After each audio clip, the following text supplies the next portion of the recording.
الحمد لله.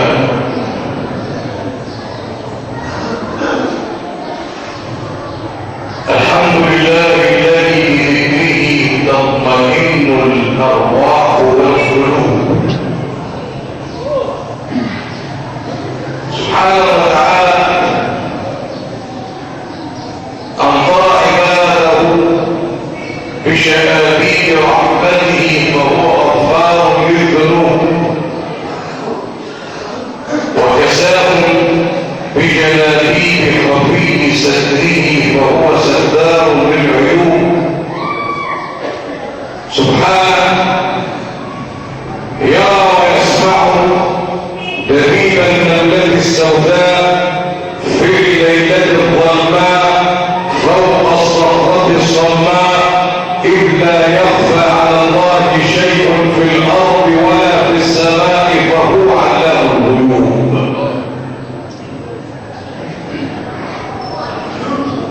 إلهي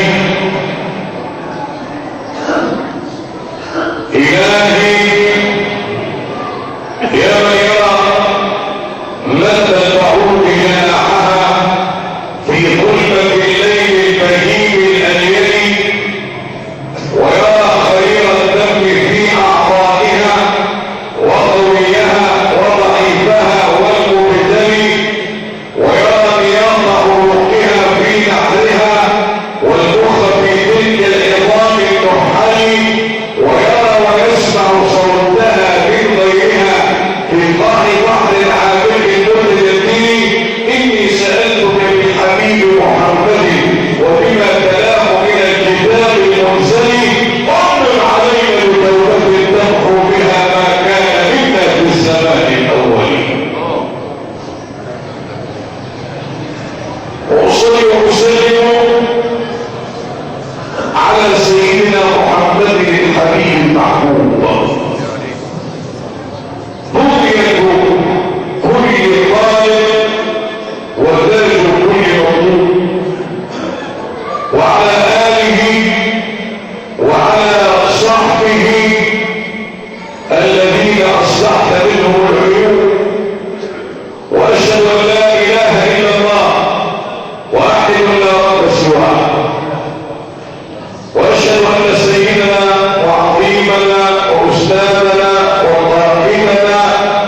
ما من عبد يقرأها دبر كل صلاة إلا تولى الله قبض روحه بيده. بس ما تشرب الروح لله.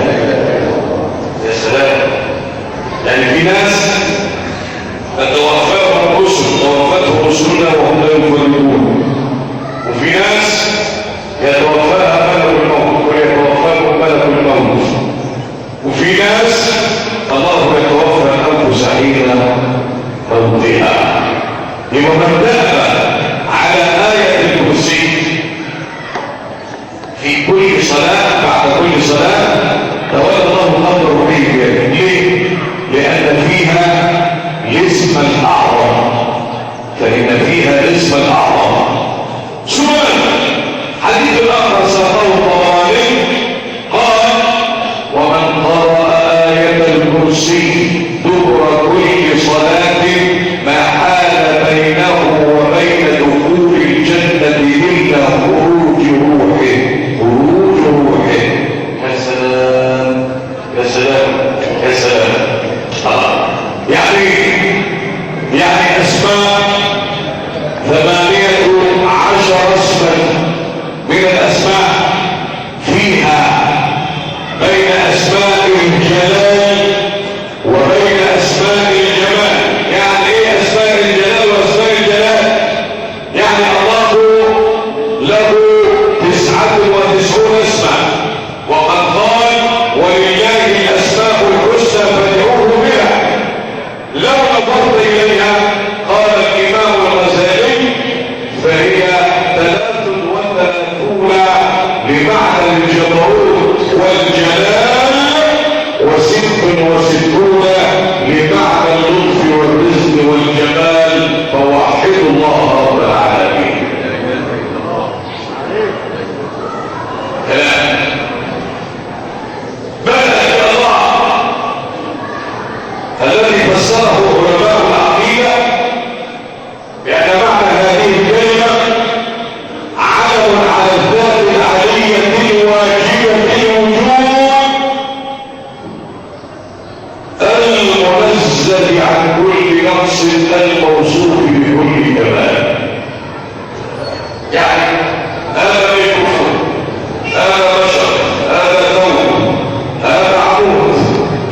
طب لو أشرت إلى الله يجوز باسم الإشارة، كما قال عن ذلك: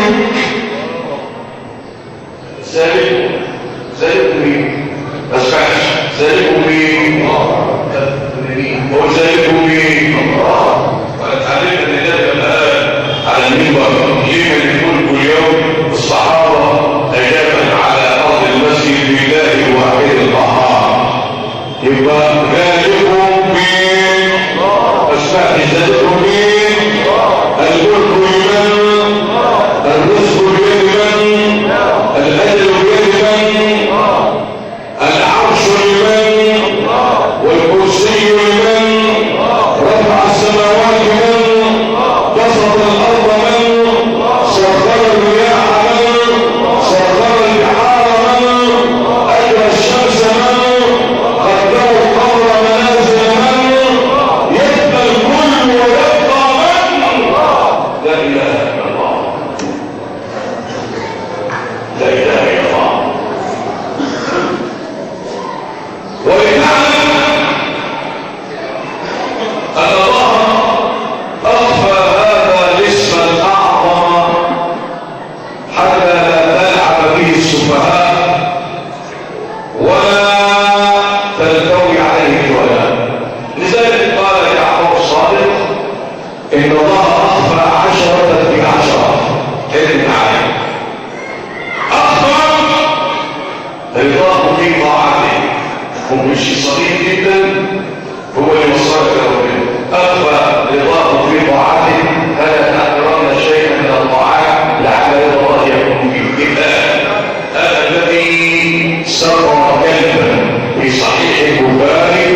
7 وأخفى اسمه الأعظم بين 99 اسما حتى تدعو الله جل في علاه بأسمائه الحسنى. والله عز وجل يقول ولله الاسم الأعظم، لا ولله أسماء الحسنى فادعوه بها. خلي بالك. 8 وأخفى الله عنك العمر. لو قال لك هتعيش 100 سنة هتعود 60 وتتوب بعد 40، لكن الله أخفى عنك العمر علشان ايه؟ حتى تظل هكذا قائما وجها بلقاء الله. 9 الله عز وجل أخفى عنك الرزق، فإن الرزق لا تدري من أين سيأتي إليك، حتى ولو كنت موظفا، حتى ولو كنت ذا مرتب ثابت، لكنك دخلت بين قوم لم يكن لك معهم ميعاد فأقسموا عليك لتأكلن من طعامهم، فهذا رزق ساقه الله إليك وأنت لم تدري به، وأنت لم يكن في حسنانك. وكم وكم وكم وكم. 10 الكسب، بمعنى واحد ماشي من هنا لغاية المنصورة كسب سيئة أحاطت به خطيئة، يبقى لا يدري هذا إلا من اختص بعلم الغيب، وعالم الغيب والشهادة هو مين؟ رب ده مش عملت اسم الله ما ينفعش اقول لك عالم الغيب والشهادة هو مين؟ يا سيدي ده الله. الله اسماء اسماء، ولا اله الا الله نافي واسماء. يعني واحد قال لا اله وما كملهاش يعتبر كده لو مش مسلم لا اله يبقى كافر، لكن مسلم لا اله ولو يكملها مؤمن، لكن لا اله نافي والى الله اثبات. فريحنا انفسنا وقلنا ايه؟ الله، يبقى لا رب الا مين؟ ولذلك سورة الأنعام قال بسم الله الرحمن الرحيم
50 كلمة ثانية، 171 حرفا، وبعدين 10 جمل هي البداية بتاعت الشورى الجنة، وبعدين 13 ضمير صادق وباطن. طيب تبدأ الله مبتدأ، والعظيم عرف أنه تقدمت أخبار خبر أول خبر ثاني خبر ثالث، إلا أن كلمة العظيم ولا يقول حفظهما وهو العلي العظيم خبر مفخر لكلمة الله. شيء غريب، شيء غريب. الله، كلمة الله شيء غريب.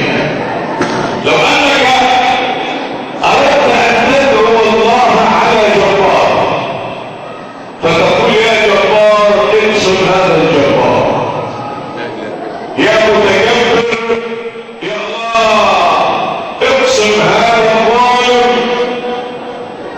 لأن من شر هذا تظلمن إذا ما كنت مقتدرا والظلم ترجع عقباه إلى الندم، فنام عيناك والمظلوم مبتلو يده عليك وعين الله لم تنم، وربنا قال ولا تحسبن الله غافلا عما يعمل الظالمون إلى آخره. فماذا يحدث؟ وإذا كنت مذنبا فإنك تنادي يا غفار أو يا غفور أو يا غافر الله.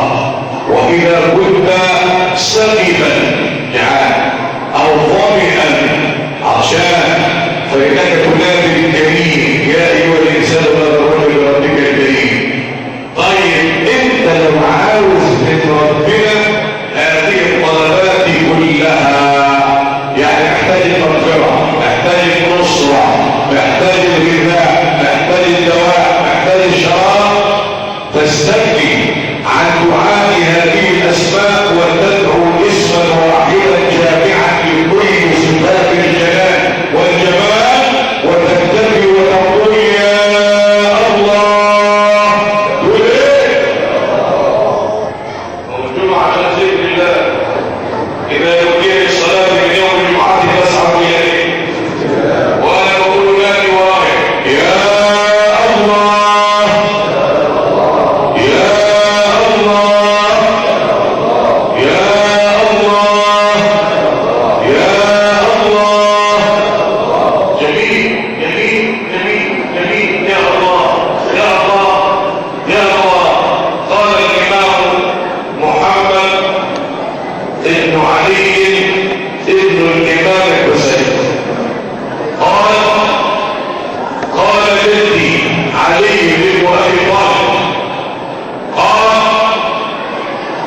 حرف الألف من لفظ الجلالة الله فيه ست من صفات الله فوحد الله.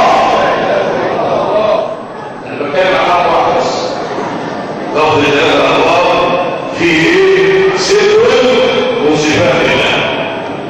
يعني ايه؟ يعني حرف الألف هذا إذا وضعته بين الحروف تقرأه رقم ايه؟ الألف كده تقرأ رقم ايه؟ طب واحد يمين. ليه؟ حرف الألف مستطيل مرتفع متعالي، والله تعالى هو العلي الكبير. 3 حرف الألف إذا جاء في أول الكلمة استغنى عن اتصال الحروف به، لا البيت تلزق فيه ولا الدين ولا السين ولا أي حرف خالص، استغنائي عن الحروف. كذلك الله سبحانه وتعالى غني عن جميع العالمين حيث يقول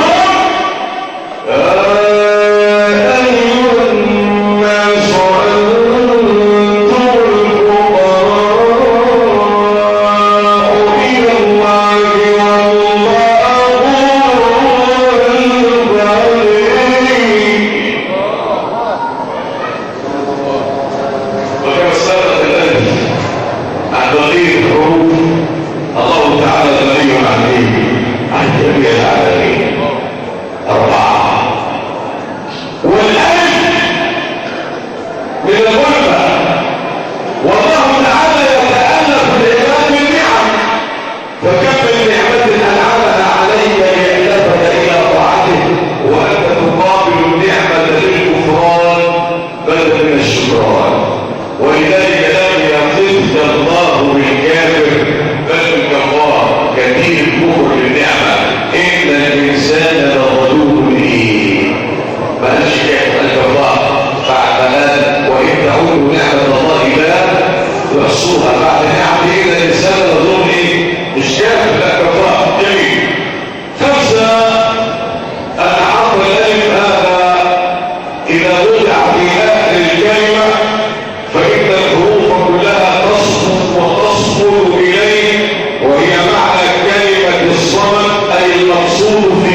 عشر، وأبواب جهنم عليها ايه؟ 19. وبعدين ابن عباس قال اطمأننت إلى رحمة الله عندما أنزل قوله عليها 19 هي جهنم، يعني إلا لما أنزل الله البسملة إنه من سليمان وإنه إيه؟ بسم الله الرحمن الرحيم. فعددنا حروف البسملة فوجدناها 19 حرفا، وهو من أسماء الرحمن الرحيم، فكل حرف منها يسد بابا من أبواب العذاب. وحي الله الملك الوهاب. اللي بالك الكلام يبقى بسم الله بسم الله. ذهب موسى بوحي من ربه بعدما أصابه بطنه بمغص، فقال الله له اذهب للعشب الفلاني في الجبل وقل بسم الله. فأخذ العشب بعدما قال بسم الله فشفي من الداء.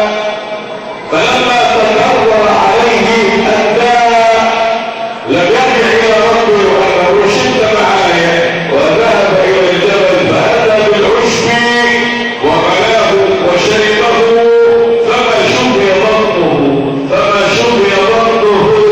فقال يا ربي العشب هو لم أشفى. قال العشب هو ولكنك نسيت الإكسير. ما هو الإكسير؟ ذكر العلي الكبير. فلو أنك قلت بسم الله لشفاك الله، فإن هذا الاسم يشفي من كل داء، وإن هذا الاسم هو نعم الدواء. فوحدوا الله رب السماء. بسم الله الذي لا يضر مع اسمه داء. بسم الله الذي لا يضر مع اسمه شيء في الأرض ولا في السماء. بسم الله. وتخيل سليمان يحكم مملكة مش من الإنس بس، من الإنس والجن والشياطين والطير بكلمة واحدة بس، إنه من سليمان وإنه بسم الله الرحمن الرحيم.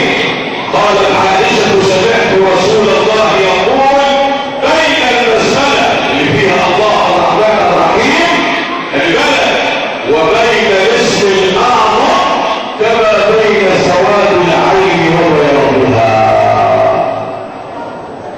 كما بين سواد العين وبياضها. بسم الله بسم الله. وبعدين ومن العجب أنك لا تقرأ بسم الله الرحمن الرحيم في أول الفاتحة. الله لماذا الله رحم أمة نوح بنصف البسملة. والله العظيم أمة نوح حتى لا تقرأ قال نوح وقرأه سورة هود وقال اركبوا فيها بسم الله الرحمن الرحيم. لا تعملوا لي تروا فيها ايه؟ بسم الله بس نجريها وايه؟ فوزها. البسملة عندنا 4 كلمات. بسم الله مين هم؟ الرحمن الرحيم. ابن نوح قد ايه؟ نصفها فقط اركبوا فيها ايه؟ بسم الله نجريها فوزها. وإن أم محمد بسم الله الرحمن الرحيم. يا سلام. الرحمن 57 مضروب 319، الرحيم مضروب 57 في 19، الله 124 في 19. حتى حرف قاف في سورة قاف 57 مضروب 319. ولم يذكر قوم لوط في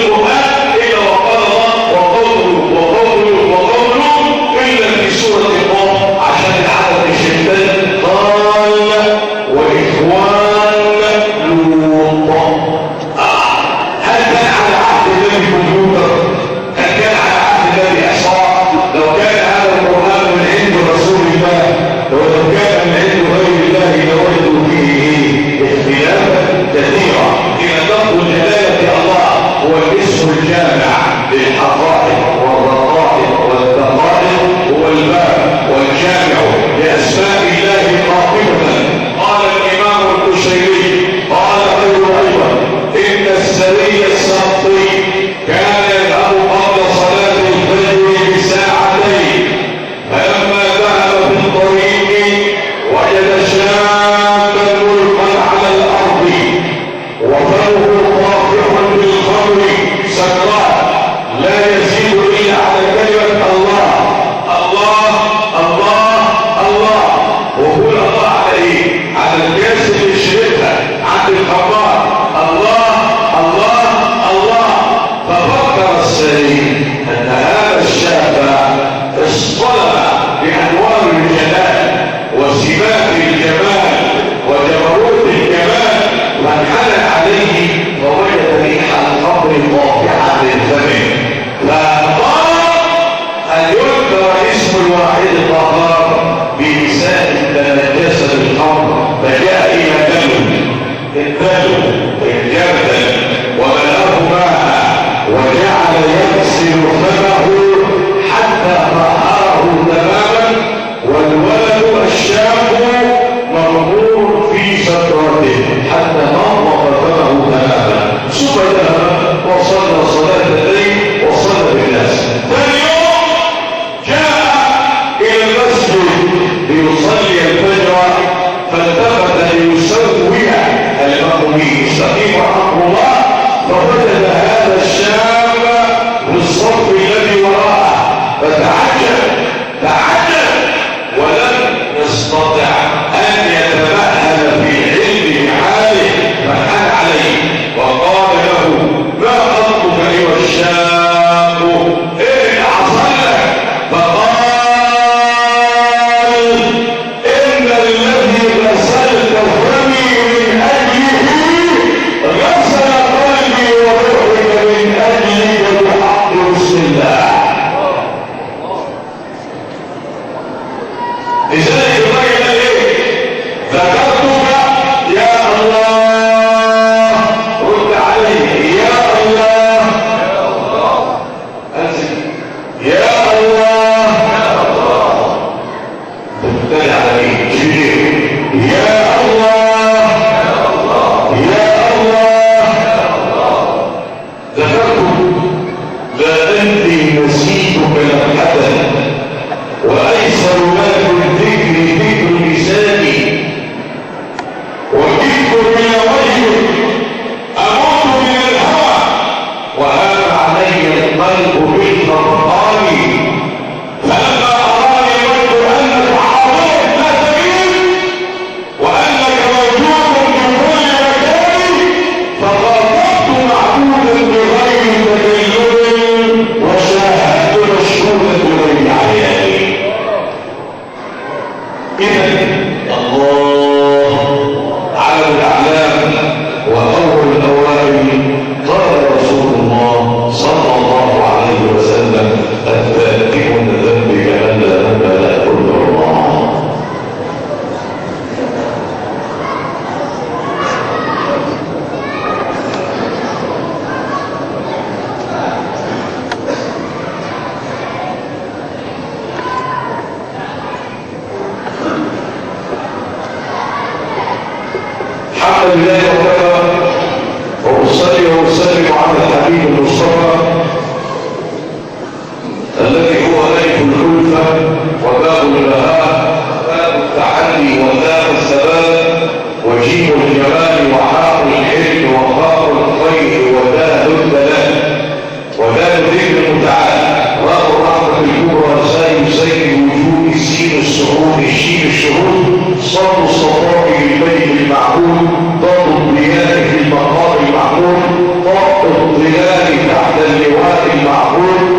اسمه الحي القيوم. أنا حي لكن ولد سنة 50 يكون سنة 2000 ده مثلا يعني. فمن ولد لكن الله ما ولد لم يلد ولم يولد. اصحى معايا العقيدة ديت. لو ولد مات، كل ما يولد يموت، لكن الله لم يلد ولم يولد وليس له ولد. بديع السماوات والارض ان يكون له ولد ولم تكن له ابن. صاحبه جميل. وبعدين حياته ملأى بالمرض، ملأى بالنصر، ملأى بالصبر، ملأى بالتعب، ملأى بالضيق، ملأى بالكبر. حياتك لا تصفو من الناس، من العالم، من الرزق، من كل شيء. خلي بالك. وبعدين إذا أنت لم تشرب مرارا على القمع ظمئت وأي الناس تصفو مشاربهم. ظمئت وأي الناس تصفو مشاربهم. إذا كنت في كل الأمور معاتبا صديقك لن تبقى الذي لا تعاتبه. يعني الدنيا مليانة بالحلو ومليانة بالوحش. الله. طب الحي حياتنا احنا مرض وندم وضياع وصراع، وانتظروا الصراع اللي هيحصل على الكراسي وعلى المناصب. صراع بقى، صراع جميل جدا. وبعدين وفي الاخر تنتهي حياتك بالموت كأنك لم تكن، حتى لو كنت رئيس جمهورية.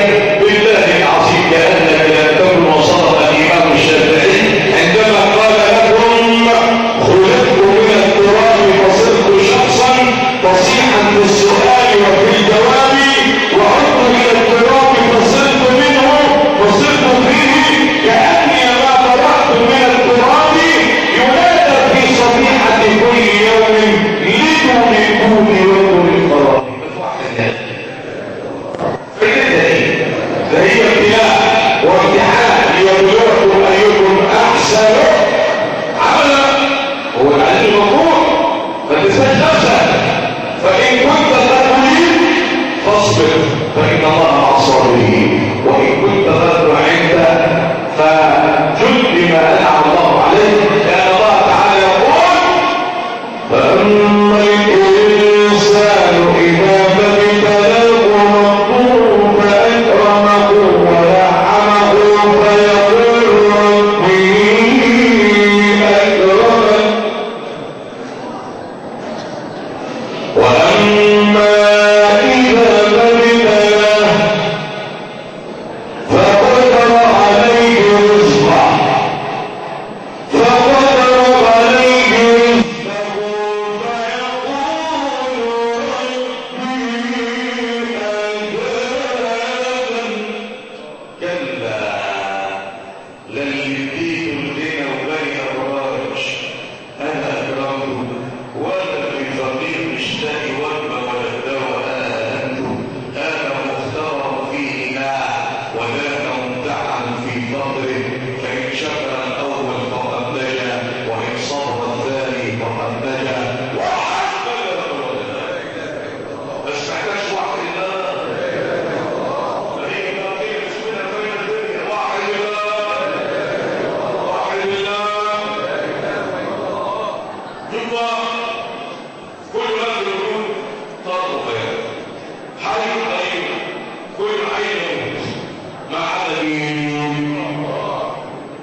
بذكر الله. ألا بذكر الله جميل. طيب واحد الطالب هذا الوحي والدليل يا شيخنا من سورة الأنعام أومن كان ميتا فأحييناه وجعلنا له نورا يمشي به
معقول